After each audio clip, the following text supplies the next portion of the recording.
Hello, my name's Ashley. This current project started back in 2022 when we attended a real estate auction for an old farmhouse. As you can see, it was in rough shape at the time. The barn roof had flown off in two different directions.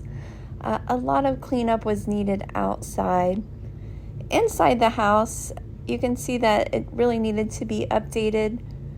The carpets were musty and older. A lot of the moldings had been replaced at some point, as they weren't the beautiful farmhouse moldings that you see in a lot of older homes. There was tile on the ceiling.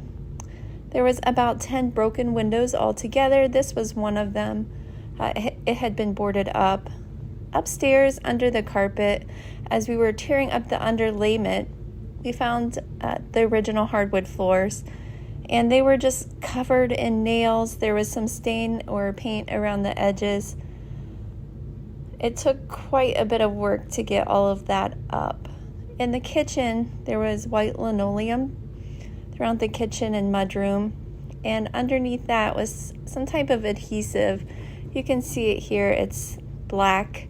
It was really, really rough to bring up. It just, you couldn't really scrape it up. You couldn't scrub it up. And it was stuck directly onto the hardwood floors. A lot of nails, a lot of staples there as well. You can see my husband here wrestling with a piece of underlayment with linoleum stuck on the top. We were really, really wanting to try to get down to the original hardwood floors. Really loved the look of hardwood. And I think it adds a lot of character to an older home like this.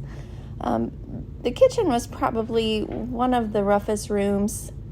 It did spread, like I said, from the kitchen to the mudroom to the laundry room. So that whole area just was covered in this type of adhesive that you see. Outside, here's an on-the-ground look at the barn. That's a very massive mound of blackberry bushes. The house was missing siding in a few places. The barn, not really a lot to salvage. It had been rained on for years and years and years. So a lot of the wood that you see was rotten.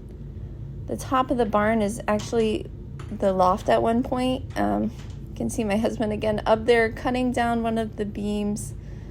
The grain bins there in the middle were somewhat sturdy, so we added one of those to the goat barn.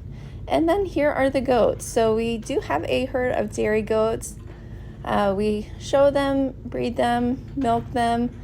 So if you enjoy hearing about goats and an old farmhouse that is definitely a fixer-upper, we would love to have you join us.